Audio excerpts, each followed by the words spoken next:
വിഘ്നങ്ങൾ അകറ്റുന്ന വിഘ്നേശ്വരന്റെ മംഗളമായി മാംഗല്യം. മള്ളിയൂർ ശ്രീ മഹാഗണപതി ക്ഷേത്രത്തിലെ ഗണേശ പുരാണ സപ്താഹയജ്ഞ വേദിയിലായിരുന്നു ഭക്തർക്ക് ദർശന സുഹൃതമായി ശ്രീ ഗണേശ കല്യാണോത്സവം അരങ്ങേറിയത്. കേരളത്തിൽ ആദ്യമായാണ് ഗണേശ പുരാണ സപ്താഹം നടക്കുന്നത്.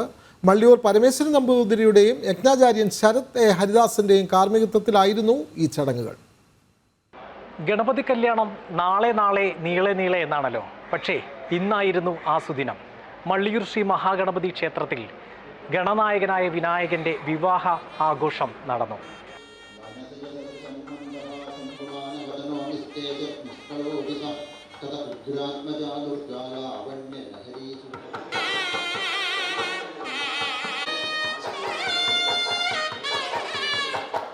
കാത്തുകാത്തിരുന്ന വിവാഹമായിരുന്നു. വരൻ ദേവനാഥൻ ശ്രീ മഹാഗണപതി, വധു 2 പേർ സിദ്ധിയും ബുദ്ധിയും. കതിർ മണ്ഡപം മള്ളിയൂർ ശ്രീ മഹാഗണപതി ക്ഷേത്രം. ഗണനായകന്റെ വിവാഹാഘോഷങ്ങൾക്കായി അലങ്കാരമൊരുക്കുകയാണ് പരിചാരകർ.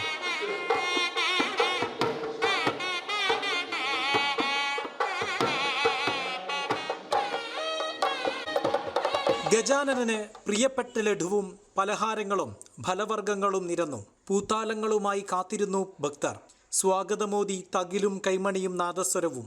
അണിഞ്ഞൊരുങ്ങിയെത്തി വരനും വധുവും. വൈകുണ്ഠനാഥൻ മഹാവിഷ്ണു മുന്നിൽ. ഇനി പ്രദക്ഷിണം.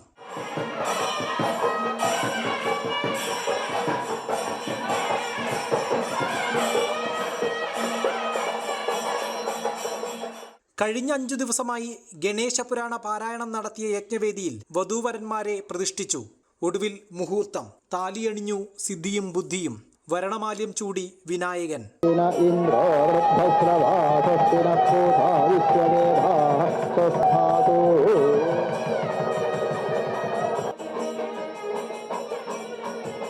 എത്രമാത്രം പ്രതിസന്ധികളെ അതിജീവിച്ചിട്ടാണ് ഈ വിവാഹത്തിലെത്തിയിട്ടുള്ളത്. ഭഗവാൻ കല്യാണത്തിന് വീട്ടിൽ നിന്ന് പുറപ്പെട്ട മുതൽക്ക് തന്നെ അപകടങ്ങളുടെ ഒരു ഘോഷയാത്രയാണ് സംഭവിച്ചത്. ഭഗവാന് തന്നെ എല്ലാ വിഘ്നങ്ങളും നശിപ്പിക്കണ ആ ഭഗവാന് തന്നെ ഇത് സംഭവിക്കാമെങ്കിൽ നമ്മൾ മനുഷ്യൻ്റെ അവസ്ഥ പറയേണ്ട ആവശ്യമില്ല. അതിന് ഭഗവാനെ തന്നെ ആശ്രയിക്കുകയാണ് വേണ്ടതെന്നുള്ളത് മാത്രം ഓർമ്മിപ്പിച്ചുകൊണ്ട് ഈ ഉച്ചയ്ക്ക് വരെയുള്ള ഈ വിവാഹോത്സവം പറഞ്ഞ് അവസാനിപ്പിക്കുന്നു. ഗംഭീരമായിട്ട് നടന്നു. ഭഗവാന്റെ വിവാഹം വളരെ ഭംഗിയായിട്ട് മഹാഗണപതി നടത്തി തന്നു. അത്ര ഗംഭീരമാവുമെന്ന് ഒട്ടും പ്രതീക്ഷിച്ചില്ല. ഇത്രയും ആദ്യമായിട്ടൊരു സ്വയംവര വിവാഹം നടക്കുമ്പോൾ, പ്രത്യേകിച്ച് മഹാഗണപതിയുടെ വിവാഹം അതിവിപുലമായ രീതിയിൽ അനവധി ഭക്തന്മാരുടെ ആ പ്രാർത്ഥനയിൽ അല്ലെങ്കിൽ അവരുടെ സാന്നിധ്യത്തിൽ ഭംഗിയായി നടത്താൻ സാധിച്ചു. എല്ലാം മഹാഗണപതിയുടെയും അച്ഛൻ്റെയൊക്കെ ഒരു അനുഗ്രഹം തന്നെയാണ്, സംശയമില്ല. ഉടൻ തന്നെ 5 മാസത്തിനകം ഈ സപ്താഹം നടക്കുകയും ഗണേശൻ്റെ കൃപ എല്ലാം വിചാരിച്ച പോലെ ഭംഗിയായിട്ട് നടന്നു വരുന്നു. ഇന്ന് കല്യാണം ഭംഗിയായിട്ട് നടന്നു. വളരെ സന്തോഷം തോന്നുന്നു. ശേഷം സമൃദ്ധമായ വിവാഹ സദ്യ.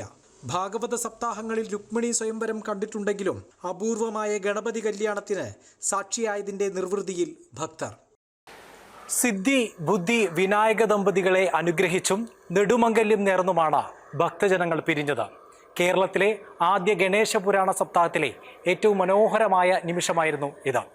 ക്യാമറമാൻ വിവേക് ജി വിനോദിനൊപ്പം മിഥുനയ്യപ്പൻ, ജനം, കോട്ടയം.